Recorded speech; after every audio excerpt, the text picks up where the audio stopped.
लेकिन अगर हामिद ने कत्ल किया है तो ਉਹਦੇ ਪਿੱਛੇ ਕੀ मोटिव हो सकता है? यही तो हमें पता लगाना है ताकि हम इस केस को इसके मंतक की अंजाम तक पहुंचा सके।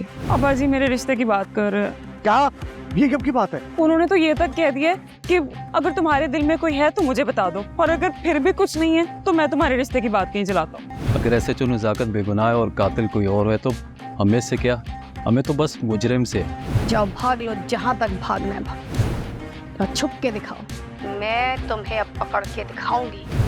तुम्हें अब मुझसे कोई नहीं बचा सकता।